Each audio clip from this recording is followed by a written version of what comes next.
Welcome back students, आप सभी का स्वागत है ट्रेंड्स एजुकेशन के चैनल पे।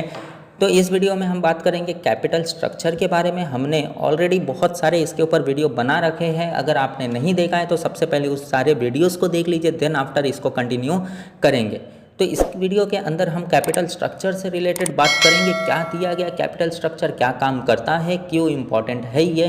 ठीक है, तो इसका जो हम मीनिंग देख लेते हैं पहले, उसके बाद हम डेफिनेशंस वगैरह आगे कंटिन्यू करेंगे। तो क्या बोला गया है, a company can raise its capital from different source, that is own capital or borrowed capital or both. The own capital consists of equity share capital, preference share capital, reserve and surplus. On the other hand, borrowed source are debentures, loan, etc. A combination of different source are used in capital structure. It is nothing but security mix. क्या बोला गया है कि capital structure का मतलब है कि दो टाइप के कैपिटल स्ट्रक्चर्स हो सकते हैं, या तो ओन कैपिटल होगा या तो बोरोड कैपिटल होगा, या तो दोनों होंगे। तो इन दोनों से ही हमें कैपिटल कहीं ना कहीं रेज होगा बिजनेस का। ये होते हैं डिफरेंट सोर्स। अगर हम ओन कैपिटल की बात करें तो इसके अंदर इक्विटी शेयर्स कैपिटल आ जाएंगे, प्रेफरेंस शेयर कैपिटल आ जाएगा और रिजर्व एंड सरप्लस आ जाएगा। इसी को हम बोलेंगे शेयर होल्डर्स फंड।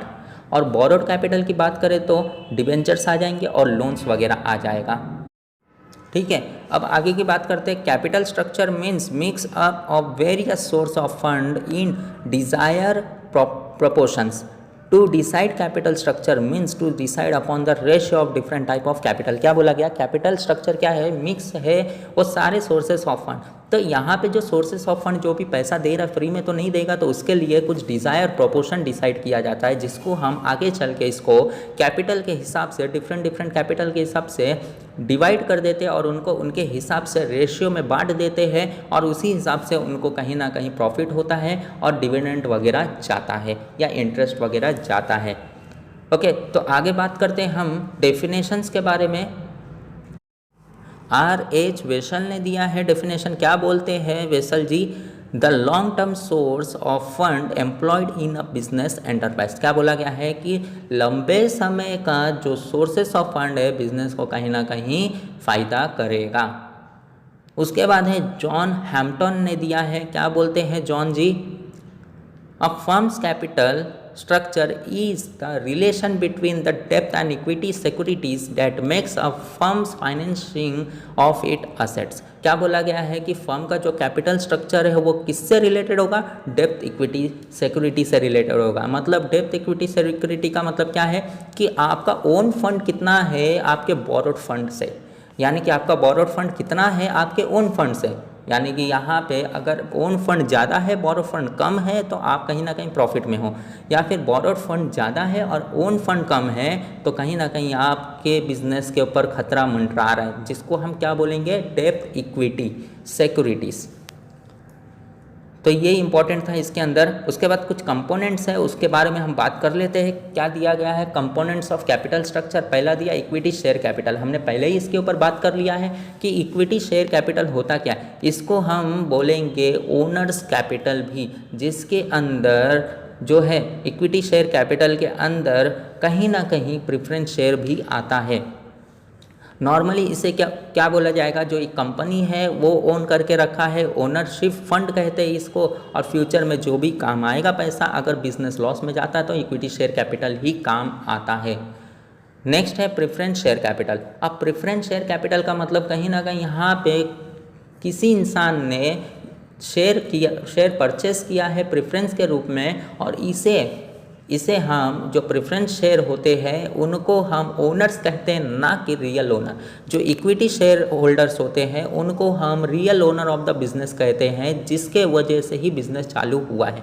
और प्रेफरेंस शेयर होल्डर को हम ओनर कहते हैं, ना कि रियल ओनर कहते हैं। इसको जो है डिविडेंड मिलता है फ्यूचर में। जो प्रेफरेंस शेयर है जितना भी कैपिटल लगाया है बिजनेस के अंदर उसको उसके हिसाब से डिविडेंड मिलता है, और डिविडेंड जो भी मिल रहा है वो रेशियो में होगा और एक टाइप का फिक्स भी हो सकता है, उसके कैपिटल पे डिपेंड करता है वो रेशियोस। और प्रेफरेंस शेयर, एक इम्पॉर्टेंट बात इसमें यह है कि फ्यूचर में अगर बिजनेस लॉस में जाता है, फ्यूचर में बिजनेस कुछ भी प्रॉफिट नहीं कमाया, तो इक्विटी शेयर होल्डर तो झेलेगा ही झेलेगा, यानी कि उसको प्रॉफिट तो मिलेगा नहीं, लेकिन प्रेफरेंस शेयर होल्डर को भी झेलना पड़ेगा। अगर उसको तो जेब से पैसा देना तो है नहीं, उसके कैपिटल तक ही सीमित है, लेकिन जो डिविडेंड मिलने वाला था वो भी नहीं मिलेगा। आगे की बात करते हैं रिटेन अर्निंग। अब रिटेन अर्निंग क्या होता है? जो भी प्रॉफिट है, कितना हो रहा है बिजनेस में, ये भी क्या है? इंटरनल सोर्स ऑफ फाइनेंसिंग है। वही प्रॉफिट को क्या करेगा, कहीं ना कहीं फिर से इन्वेस्टमेंट करेगा, तो इसको हम रिटेन अर्निंग कहते हैं, यानी कि profit of the business. Next है बोरोड कैपिटल। अब बोरोड कैपिटल की बात करें तो पहला है डिवेंचर्स। डिवेंचर्स का मतलब है कि एक वन टाइप ऑफ कंपनी क्या करता है, एक्नॉलेजमेंट इशू करता है, जिसके हिसाब से लोन यहाँ पे बिजनेस को मिलता है, और यहाँ पे भी एक एग्रीड रेट पे रेशियो का डिसाइड होता है, जिसके हिसाब से डिवेंचर्स को इंटरेस्ट पे किया जाता है। उसी इंटरेस्ट को हम डिविडेंड कहते हैं। तो बिजनेस लॉस में भले क्यों ना चले जाए, फिर भी डिवेंचर्स को उसका इंटरेस्ट यानी कि उसका डिविडेंड मिलते रहेगा। नेक्स्ट बात करते हैं टर्म्स लोन। अब टर्म्स लोन की बात करेंगे तो यहाँ पे शॉर्ट टर्म, लॉन्ग टर्म और मीडियम टर्म आ जाएगा। Short, medium and long term, ठीक है। तो जो भी है, शॉर्ट हो, मीडियम हो, लॉन्ग हो, तो ये जो है या तो बैंक प्रोवाइड करेगा लोन्स वगैरह, या तो कोई अदर फाइनेंशियल इंस्टीट्यूशंस प्रोवाइड करेगा, ठीक है। तो ये कहलाएगा आपका टर्म्स लोन। आपके सामने एक चार्ट दिख रहा होगा, आपको यहाँ पे दिख रहा होगा कि कैपिटल मतलब शेयर कैपिटल दिया, लायबिलिटी साइड, ठीक है, और असेट साइड्स वगैरह, फिक्स असेट और करंट असेट दिया, और liability side share capital, surplus and reserve दिया है, रिजर्व एंड सरप्लस। उसके बाद कुछ लायबिलिटीज़ दिया, डिवेंचर्स वगैरह, ठीक है, सन्ड्री क्रेडिटर, बिल्स पेबल वगैरह। यह आपने तो पहले भी देखा ही होगा ऐसा, तो आप बस इसमें ये सब याद रखना, ज़्यादा कुछ है नहीं, बस इतना ही था कैपिटल स्ट्रक्चर के अंदर, और यही बहुत इंपॉर्टेंट है, इस टेबल को याद रखना।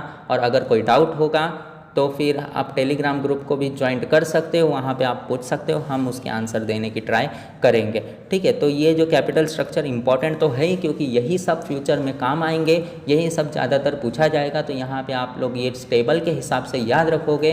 टेबल के अंदर ज़्यादा थोड़े डिटेल्स में इंफॉर्मेशन भी दिए गए हैं, ओके। तो यहाँ पे हमारा ये जो पहला चैप्टर है वो भी ख़त्म होता है, समाप्त होता है। आप लोग अच्छे से पढ़ना। अब हम मिलेंगे नेक्स्ट वीडियो के अंदर, जो कि नए चैप्टर से हम स्टार्ट करेंगे, चैप्टर नंबर 2। तो इस वीडियो में बस इतना ही। अब हम मिलेंगे नेक्स्ट वीडियो में, तब तक के लिए टेक केयर एंड धन्यवाद।